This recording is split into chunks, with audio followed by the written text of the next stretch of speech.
afternoon. Welcome back to the Retired Guy's Garage. I'm Jeff Richter. All right, so if you remember in the video for the weed eater project, getting that going, so we had to get the lawnmower running as well. So that's what we're going to be working on today. We're going to be working on that Toro GTS, which is no longer starting. Kind of what I thought GTS stood for. Guaranteed to start? No, apparently not. Anyway, it's old. I mean, can't expect it to start forever, and it just needs some maintenance, and that's what we're going to do today. So we're going to go ahead and got a tune-up kit for it, and as well as a new carburetor, air filter, fuel line, etc. And we're going to get all that put in today, so that we can get this thing running and get it put into service and doing some work around the house here. So stick with me. Let's get started on this. All right, so here we are. You can see this piece right here is no longer attached to the carburetor. It's kind of broked. Matter of fact, it's not kind of broked, it's really broked. So I'm hoping that is why this thing wasn't starting. So actually, one of the ears broke off the carburetor. I don't know if you can see, I don't know if I'm able to get down in there or not, but yeah, you can see the ear broke off right down in there, and that's no good. So we're going to get this carburetor off. We're going to start there, and I don't know what this hooks to on the inside. Not really sure. Anyway, I'll figure that out. But I have to get the carburetor off first. Then I'm going to have to get this broken piece out, unbolt this here, get this broken piece out, figure out what this hooks to inside, because I'm not really sure. And then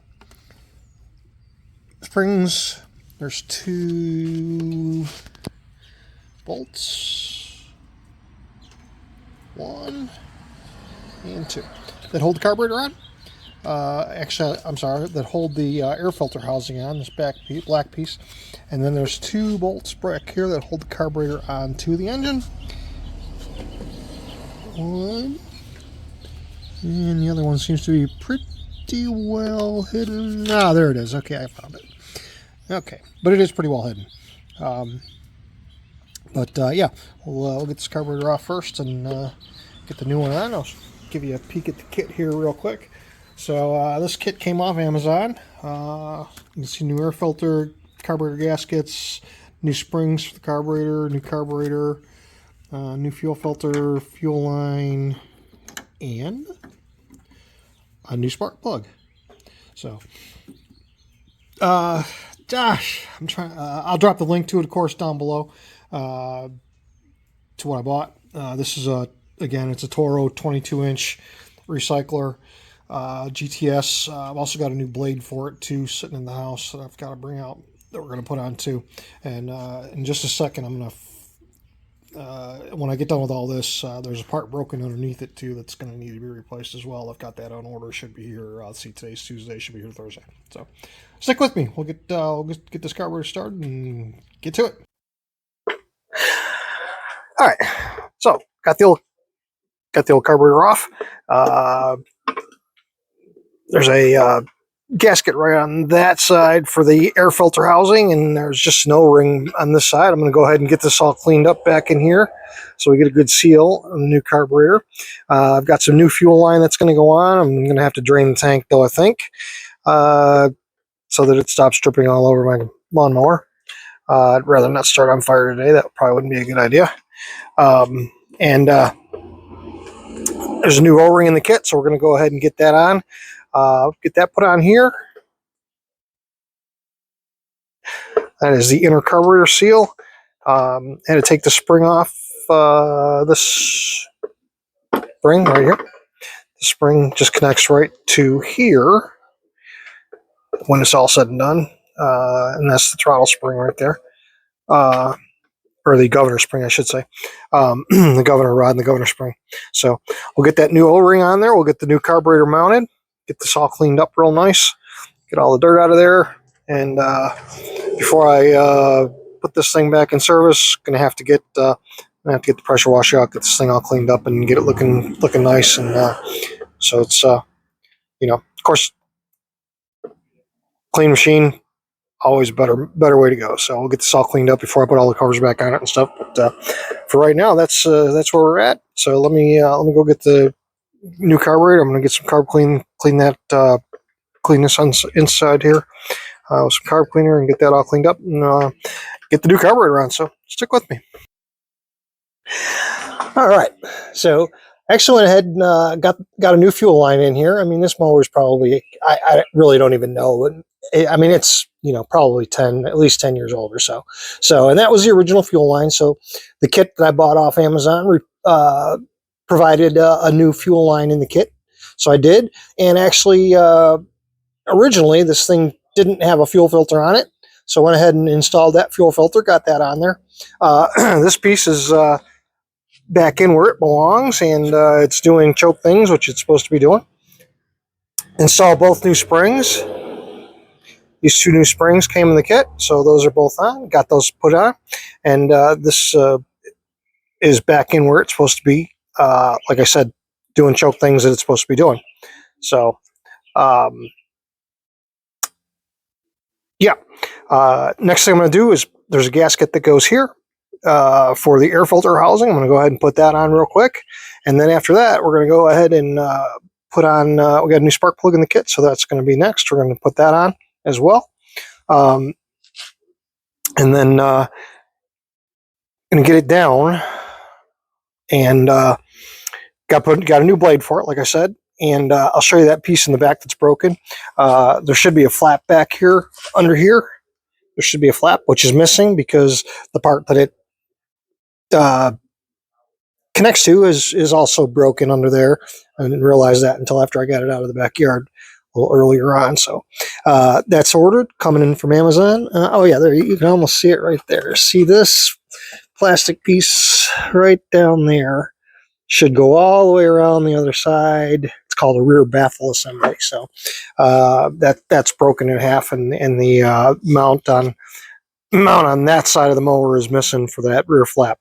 And let me tell you, the reason for that rear flap is when that blade's spinning around and there's stuff flying around. I'll tell you, that really, really hurts when that stuff that's flying around comes out from underneath that mower and hits you in the legs, hits you in the ankles. I can't tell you how I know that. I can just tell you I know that. But yeah, so let's go. I'll go ahead and finish getting this air filter housing back on. Finish getting this buttoned up, and we'll get this thing down on the ground, change the blade, and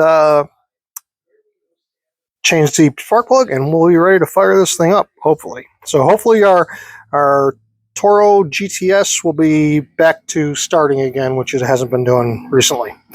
All right, stick with me. Let's get this finished up. All right, so let's get this finished up. Got my new spark plug in hand. I'm going to pop that in real quick. I've already gone ahead and taken the old one out. I'm going to thread that in by hand as far as possible.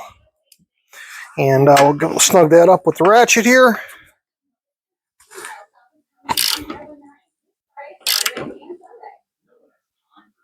Okay. Good to go. Spark plug back on. Spark plug wire back on, I should say. And then we'll go ahead and install the air filter.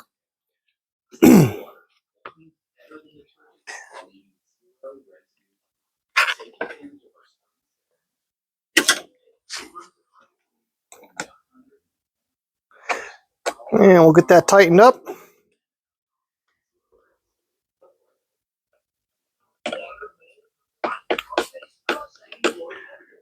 All right. Looks good. I'm going to pop this cover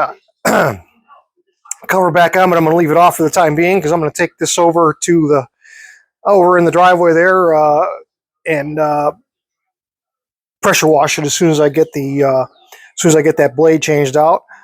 Just give me a second, get this thing off the stand because it's going to be probably not going to want to stay on this stand for very long. So we'll get this on a stand and get it down on the ground, and I'll drop the phone down so you can all check that out. Got a brand new blade for this sitting over on the cart there, and of course I bought that blade. I don't know, a long time ago. Well, let's see. We've been in this house. Almost 3 years now, and it still had the old house's address on it. So that tells you how long I've had that blade. Actually, I got 2 blades.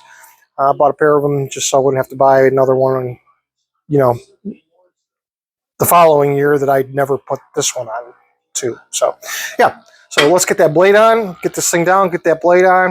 I'm going to leave that cover off, like I said, until after I get the blade on and get this thing pressure washed, and then I'll pop that cover back on and we'll be ready to fire this thing up. So, all right, stick with me and I'll be right back.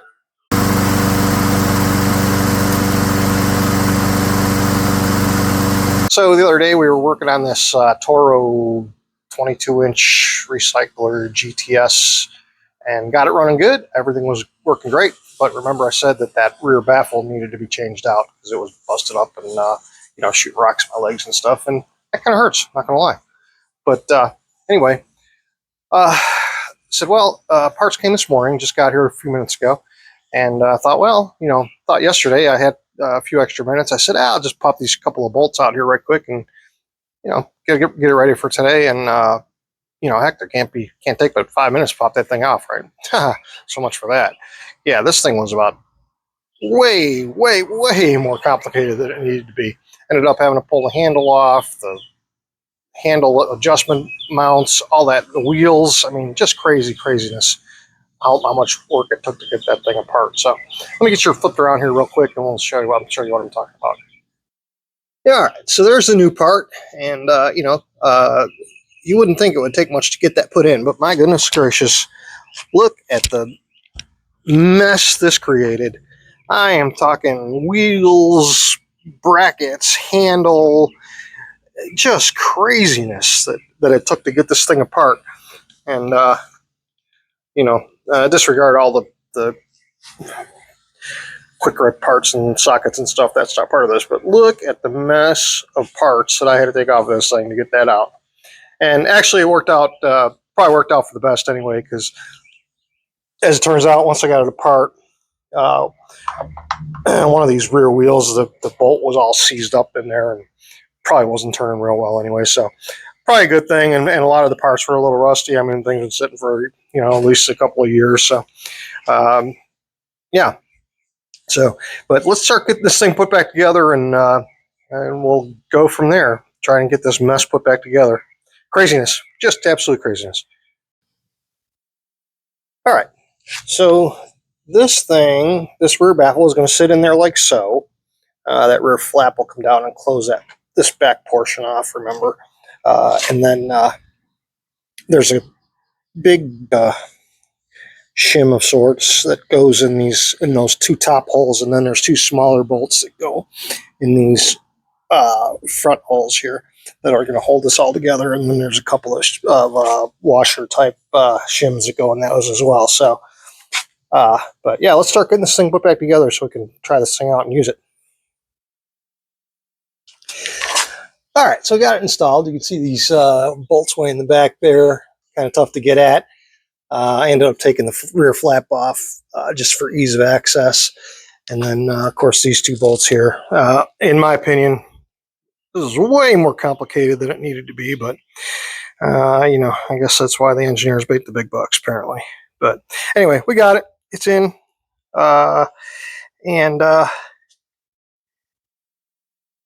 Yeah, looks good. I like it.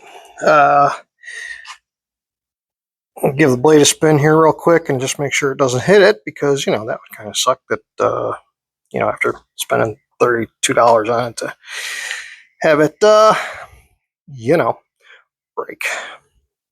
So anyway, yeah, so let's get this thing, get the wheels back on it real quick and get the handle back together, and let's go try it out, see what it does. But yeah, I think this piece was about $34 or so with tax off Amazon. So I'll drop a link to it, of course, down in the bottom, and get you the link to that real quick as well. Show you what I used. It looks like the deck is bent here a little bit. I'm going to take an adjustment tool to that, better known as a hammer.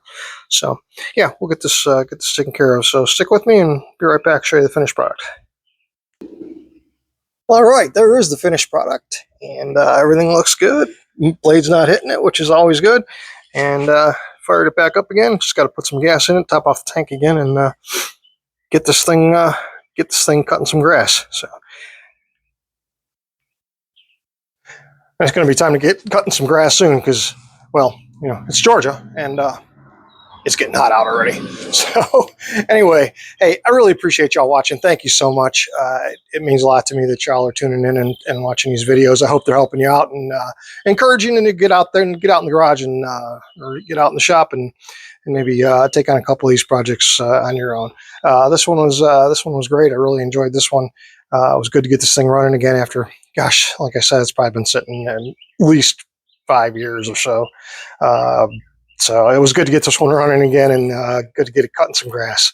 And you never know, this one, you know my motto, man. Everything's for sale for the right price. So once I get that Husqvarna up and running, this one might be going up for sale. So look for this one on Facebook Marketplace. This might be heading there soon. So somebody's going to get themselves a real nice mower. You can't ever go wrong with the Toro, and you know, all the work I put into it. Somebody's going to get themselves a like new mower for a fraction of the cost of a new Toro GTS recycler. So as always, if you like what I'm putting out, like the content I'm providing, and if you really enjoyed this video as much as I enjoyed making it for you, make sure you mash that like button down on the bottom. And if you like the content and want to see some more of these videos, make sure you subscribe to the channel. I'd really help. I would really appreciate it. That'd help more than you know. So until the next one, y'all take care. Once again, thanks for watching, and we'll see you on the next one. Bye for now.